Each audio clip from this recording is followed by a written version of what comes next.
What's up, traders? Matt from the Trade Brigade here doing a technical analysis on ticker symbol PLTR for Palantir Tech. On the left-hand side, we have the daily time frame, and on the right-hand side, the 30-minute intraday time frame. First things first, this will, of course, be an update. You can see our chart is starting to get a little bit cluttered. I want to start from scratch with a brand new daily roadmap here, coming in for the most obvious areas of support and resistance. This is kind of what we've got here, and then breaking down kind of right at the lows of this most recent consolidation, some highs in there. We're not really going to be concerned with any of these major overhead levels. I do want to find, though, what we have as support off to our left. So we're looking for anything below 16 in this section of the chart. What do we got underneath 16? We're kind of sitting right on, actually, an interesting breakout point from in the past. I'm just going to throw it on. Notice how it's coinciding nicely on the 30-minute. You can see that we're off by about, 6 cents there, 1608, 1602. You get the gist. 16 is an important number. And then underneath that, it's really the low end of that consolidation. Then we have the IPO or merger opening print from the entire move. So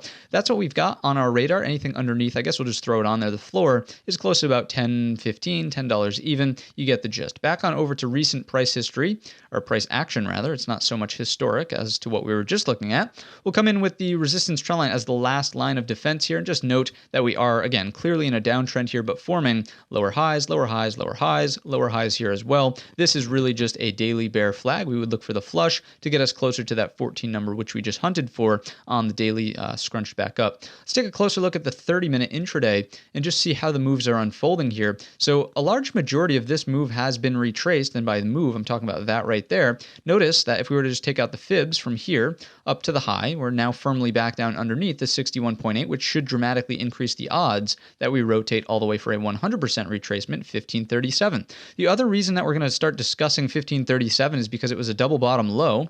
Oops, we want to grab the other tool. Let's try that one more time. So we got a double bottom low down here, and that's going to be a very obvious area for longs to identify as a place to place a stop loss. So if we come down into it and start to break it, I would expect those stops to get run, aka a move lower, taking us once again closer to that 14 round number, which we've discussed. So also from the daily, right? If you were to just be like a swing trader and you've identified the hammer candle, right? And you took out the high of day there, you went long, where's your stop loss go? Underneath the low of the day, right? So to me, very obvious place for a stop to go. And if we retest it, I do believe those stops get run, as I've mentioned earlier. So that's really building the bear case. If it's going to get bullish again, it has to be a break of this secondary resistance trend line, which is fairly steep. I wouldn't be surprised if it just breaks it sideways through time. So, if we can get above it, that's the first indication that, hey, maybe we're a little bit, starting to turn or at least be neutral here.